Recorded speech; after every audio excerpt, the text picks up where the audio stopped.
Mas Wahyu. Iya, Mas. Ya. Ada istilah bahwa rezeki itu nggak akan tertukar ya Mas ya. Sudah ditentukan sama Yang Maha Kuasa.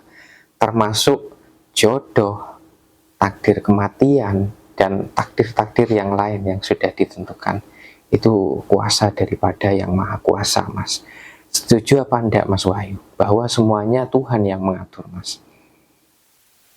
Menurut saya, ya saya nggak setuju, Mas ya. Jadi kalau dikatakan Tuhan yang ngatur hidup kita, ya Tuhan yang ngatur dunia ini, saya nggak sependapat. Tetapi sebagai manusia, kita mengimani, ya, meyakini bahwa tidak ada yang mampu menciptakan seluruh unsur kehidupan ini kalau bukan Yang Maha Kuasa, yang kita beri nama Tuhan.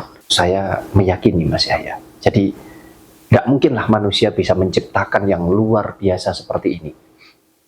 Nah, itu saya yakini bahwa Tuhan yang menciptakan. Nah, nama Tuhan itu pun ya kita manusia, Mas Yahya, yang memberi nama, ya. Sejatinya kita anggap Yang Maha Kuasa, artinya maha segala-galanya. Nah, tetapi kalau kemudian dikatakan bahwa seluruh kehidupan kita ini Tuhan yang mengatur, ya saya tidak percaya. Harusnya yang bisa mengatakan seperti itu sudah nggak perlu bingung lagi dengan hidupnya. Nggak perlu capek-capek bekerja, ya. Nggak perlu capek-capek berobat mungkin kalau lagi sakit, Mas Yahya. Karena katanya semua Tuhan yang mengatur. Ngapain harus takut? Berarti kan harusnya tenang. Karena konsep ketuhanan itu buat saya tidak seperti itu, Mas Yahya. Secara global, secara keseluruhan, kalau kita bicara utuhnya ini adalah Tuhan, begitu. Tetapi isinya itu, ya kita, Mas Yahya, yang menjalani hidup. Satu contoh, Mas Yahya ingin bisa makan, masa harus Tuhan yang menyiapkan? Kan begitu, Mas Yahya. Logis itu. Cara berpikir yang logis. Mas Yahya pengen punya uang, masa harus Tuhan yang mengantar ke rumahnya Mas Yahya? Kalau dikembalikan lagi, loh kamu bisa begini semua kan karena Tuhan. Loh iya, semua ini karena Tuhan. Semua, secara global, secara utuh. Tetapi kalau kita sudah bicara isi, ya, kehidupan kita ini ya sudah apa kata kita. Mas Yahya pengen hidup panjang, umur panjang, ya, atau pengen umur pendek, pengen mati. Semua tergantung Mas Yahya. Kenapa? Saya sering kasih contoh. Mas Yahya, coba aja sekarang minum racun, mati enggak kira-kira? Mati. Mas Yahya coba sekarang pergi ke rel kereta api, misalkan langsung saja ada kereta api lewat, langsung tabrak nanti. Mati enggak kira-kira? Apa Tuhan melarang itu? Tidak. Tidak. Jadi konsep bertuhan itu harus dimaknai secara luas juga, Mas Yahya. Enggak dengan pola pikir yang sempit. Oke, kalau kita bicara tentang ketuhanan ya Mas ya, orang-orang masih beranggapan bahwa Tuhan ini butuh disembah ya, makanya kemudian bermunculan agama-agama ya. Ada juga yang mengklaim bahwa salah satu agama ini adalah ciptaan Tuhan, padahal tidak ya, agama itu ciptaan manusia. Oke lah, itu nggak jadi masalah ya, itu keyakinan masing-masing ya, terlepas dari bahwa agama itu ciptaan manusia atau Tuhan itu urusan masing-masing ya Mas ya. Nah, kemudian kalau kita beragama itu kan tentunya harus taat ya Mas tentang aturan di dalam agama itu. Kita harus sholat, kita harus melaksanakan semua yang menjadi aturan di dalam agama. Kemudian juga ada yang mungkin fanatik ya Mas ya, menganggap orang-orang di sekitar, orang yang nggak sholat, itu dikatakan nggak dekat sama Tuhan. Hidupmu akan berkelimpahan, hidupmu akan kaya kalau kamu melaksanakan semua apa yang diperintahkan Tuhan. Tapi realitanya Mas ya, orang yang mengatakan demikian justru hidupnya malah susah Mas ya. Entah secara finansial, secara kehidupan duniawi ya, orang ini bingung, susah. Intinya melarat ya kalau orang-orang Jawa mengatakan itu. Gimana Mas kalau tanggapan Mas Wahyu orang-orang yang seperti ini? Ya, makanya kalau ada yang bilang bahwa rezeki, ya, jodoh, pati, kewabeh, ya, semua sudah ditentukan oleh Yang Maha Kuasa, lah ngapain harus bingung, kan begitu, ya. Cuman di sini kan memang banyak sekali orang-orang yang apa ya, bisa dikatakan memang munafik dengan apa yang dialami, ya. Karena balik lagi kadang karena sudah terlanjur terdoktrin itu Mas ya. Jadi cara berpikirnya sudah nggak bisa luas. Kalau saya justru tentang jodoh, tentang kematian, ya, tentang rezeki, semua itu sudah disediakan. Itu sudah jelas ada. Tinggal kita maunya kapan. Mau mewujudkannya kapan, mau mengambilnya kapan, mau mengakhirinya kapan. Itu saja. Contoh ya, kita bicara rezeki. Kita mau enggak mengambil rezeki itu? Kan begitu. Nah, kalau sudah kita ambil, kita mau enggak menjaganya, merawatnya, supaya rezeki ini enggak cepat habis. Kan itu kembali tergantung kita. Kita bicara jodoh juga demikian. Yang memakai istilah jodoh ini siapa? Kan manusia toh Mas Yahya. Iya toh? Betul. Makanya ada orang berjodoh itu sampai, mohon maaf ini bahasanya, berpasangan itu nikah sampai berkali-kali katanya masih belum jodohnya. Bukan, sebetulnya itu sudah jodohnya tapi habis, berakhir, ganti lagi gitu loh Mas ya. Nah, kembali lagi itu tergantung siapa? Tergantung manusianya. Nah, Mas Yahya mau meninggal pun juga tergantung manusianya. Kenapa saya katakan mati juga tergantung manusianya? Hidup mati itu sudah tersedia. Tinggal kitanya mau atau tidak. Kan begitu Mas Yahya. Ambil contoh sekarang kita diberikan kehidupan ini. Ya kalau Mas Yahya mau mengakhiri kehidupannya dengan Mas Yahya mati, ya silahkan. Tinggal minum racun, Mati sudah. digorok sendiri lehernya. Ya kalau Tuhan yang menentukan itu, mungkin nggak ada orang jahat mau membunuh dibiarkan Mas Yahya. Iya dong? Betul. Iya. Jadi semua itu tergantung manusianya. Kamu pengen umur panjang, ya rawatan. Kamu rawat kesehatanmu, kamu jaga kehidupanmu, kamu hati-hati. Terlepas kalau ada yang tanya, bagaimana dengan yang kecelakaan dan lain sebagainya. Ya karena kita hidup ini kan nggak sendiri toh Mas Yahya. Kita hati-hati, orang lain belum tentu hati-hati. Ya, jadi sebetulnya kembali ke sana. Tetapi semua itu tergantung manusianya. Yang lain yang nggak hati-hati itu berarti yang kurang tepat, betul enggak? Betul. Nah, kalau kemudian ini dihubungkan dengan tentang katanya Mas Yahya tadi, kalau orang mengaku merasa sudah mengenal Tuhan, sudah dekat dengan Tuhan melalui ibadah ya, melalui ajaran-ajaran agama dan lain sebagainya. Tapi kenapa kok masih banyak orang yang hidupnya susah ya? Hidupnya ini serba kekurangan. Padahal kalau kita merasa bahwa kita ini dekat dengan Tuhan, harusnya hidup kita berkelimpahan, kaya raya, tenang, damai, tidak pernah merasa takut atas apapun yang kita jalani. Itu semua kembali lagi Mas Yahya, tergantung manusianya, bukan tergantung Tuhannya. Makanya Tuhan ini, mohon maaf ya, Tuhan ini jangan dianggap seperti sosok makhluk kayak Bapak, Pak D gitu. Jangan. Seolah-olah bisa kita mintai segala-galanya. Bukan begitu konsepnya. Semua sudah tersedia. Tetapi tinggal bagaimana kitanya. Nah, sedangkan tentang kaya, tentang miskin, itu kan tolak ukur manusiawi juga Mas Yahya.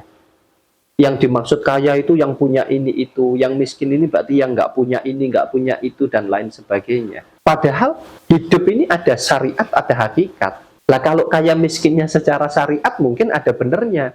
Oh, nggak punya mobil, nggak punya rumah dikatakan miskin.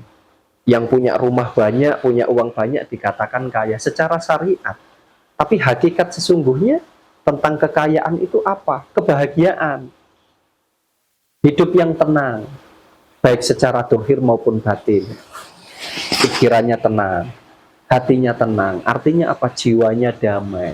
Nah, inilah yang diajarkan bahwa kalau kita merasa bahwa kita ini dekat dengan Tuhan kita dekat dengan Sang Pemilik kehidupan ini, kita dekat dengan Sang Pencipta atas segala-galanya ini, harusnya kita lebih tenang Mas Yahya.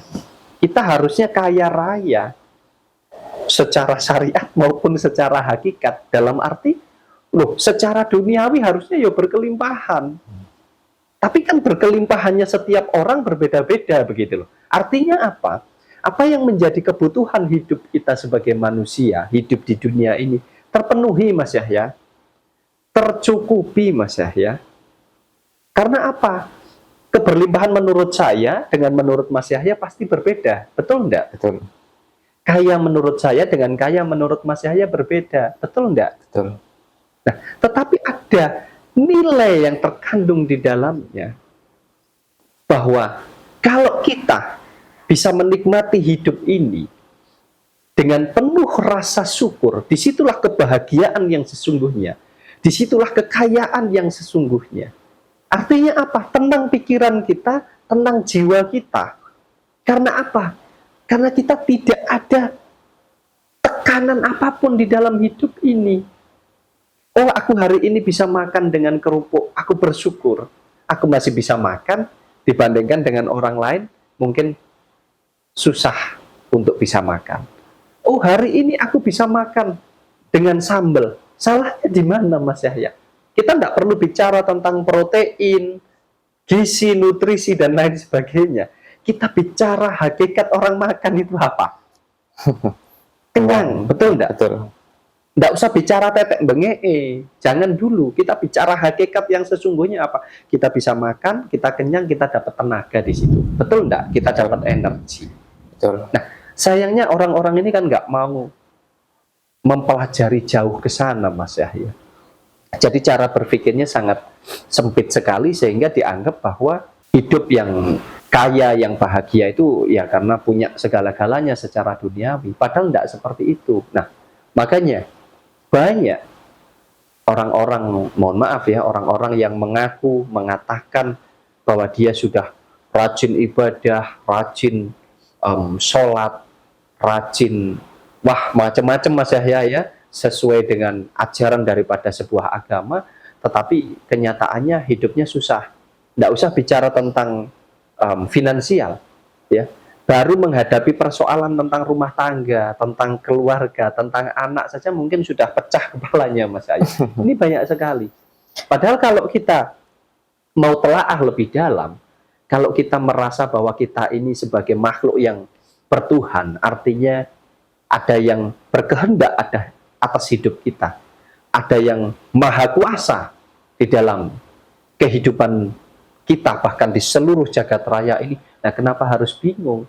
Kenapa harus takut? Kenapa harus ragu? Kan begitu, Mas Yahya. Nah, kemudian gini Mas ya, orang yang taat ibadah, taat dalam melakukan syariat-syariat agama ini beranggapan bahwa ketika kita sudah rajin sholat, rajin ibadah, tapi hidup kita masih susah, itu katanya ujian, katanya Mas. Ini kan nggak sesuai sudah ya, tentang kata-kata bahwa kalau kita dekat dengan Tuhan, kita akan dimudahkan semuanya, bahkan kita akan kaya raya, kurang lebih begitu Mas ya. Nah, tapi ada doktrin yang mengatakan ketika kita diuji di dunia dalam kemiskinan, nanti di akhirat kita akan diberi balasan yang berlimpah katanya. Nah, kurang lebih begitu Mas ya. Kemudian orang-orang yang kaya, orang-orang yang secara finansial mapan tapi nggak rajin ibadah, nggak rajin melaksanakan syariat, bahkan nggak beragama juga ya, tapi kaya raya, itu katanya disebut istijrot katanya. Di dunia diberi kemewahan, diberi finansial yang mapan, tapi nanti ketika di akhirat orang-orang ini akan diazab ya, kurang lebih begitu Mas ya. Ini tanggapan Mas Wahyu gimana Mas? Pikiran yang seperti ini Mas? Ya, yang pertama tentunya kita ini tidak akan pernah bisa memaksakan bahwa cara berpikir kita itu selalu sama dengan cara berpikirnya orang lain, ya. Jadi kita saling menghargai saja satu dengan yang lainnya atas apapun perbedaan di antara kita. Kemudian kalau bicara tentang ujian kehidupan dalam bentuk apapun, sejatinya semua yang ada di jagat raya ini adalah tersedia. Artinya sudah ada. Nah, tinggal kita mau yang mana. Jadi kebaikan, keburukan, apapun itu sudah tersedia semuanya. Tinggal kita yang menjalani. Jadi kalau dikatakan Tuhan yang memberikan ujian kepada hidup kita, saya tidak sependapat. Karena yang memberikan ujian itu adalah kita sendiri, yang mengambil ujian itu kita sendiri, yang menciptakan kita sendiri. Artinya apa? Ya, yang menjalani ya kita sendiri. Yang menyelesaikan ya kita sendiri. Nah, kemudian kalau dihubungkan dengan tentang orang yang semasa hidup di dunia ini dalam keadaan susah, tetapi taat di dalam agama, katanya nanti akan diberikan kekayaan yang berlimpah di surga. Lawang hidup di dunia saja susah, bagaimana nanti hidup di surga? Itu kalau kita bicara bahwa surga itu ada. Sedangkan kalau yang kaya raya berkelimpahan harta semasa hidup di dunia, katanya nanti, wah, ini hisapnya luar biasa Mas Yahya, ya, karena harus mempertanggungjawabkan kekayaan dan lain sebagainya. Ini kan kadang lucu gitu loh, ya, kayak kita ini mempertanggungjawabkan itu kayak kita laporan kekayaan kita, jadi diperiksa KPK dan lain sebagainya.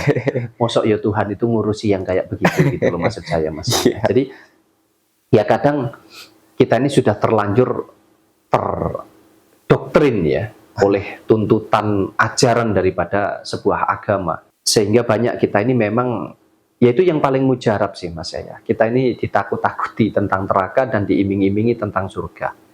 Kalau saya yang sederhana mungkin begini, mau itu nanti ada atau enggak, sudahlah, masa bodoh dengan itu. Ya. Mau surga itu ada, neraka itu ada, saya sudah enggak memperdulikan itu.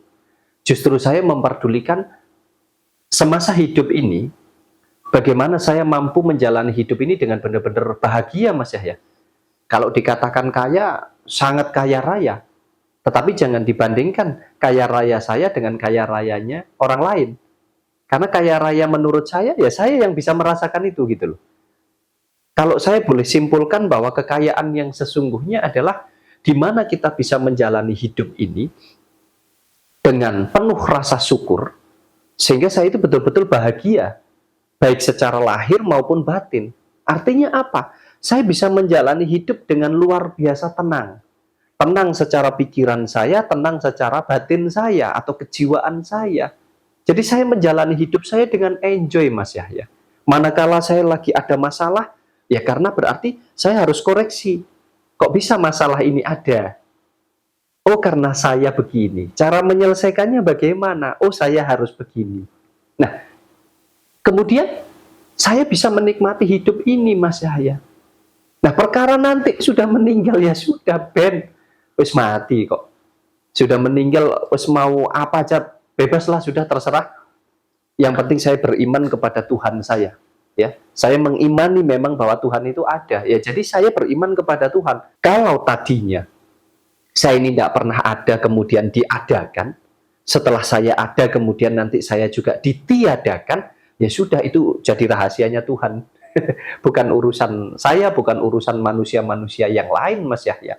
Jadi buat saya monggo-monggo saja dijalani hidupnya sesuai dengan keyakinannya, sesuai dengan keimanannya masing-masing.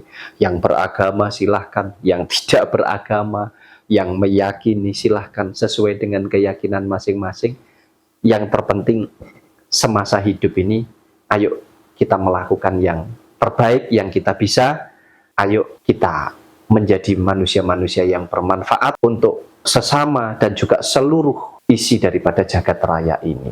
Jadi itulah sebabnya kenapa saya katakan bahwa harusnya kalau kita ini mengaku kita ini si paling dekat, si paling kenal dengan Tuhan kita, ya harusnya hidup kita itu damai sejahtera, berkelimpahan, berbahagia, karena kita tidak terjebak dengan pola pikir kita, tetapi justru kita bisa menyelaraskan apa yang ada di pola pikir ini dengan apa yang ada di dalam hati kita.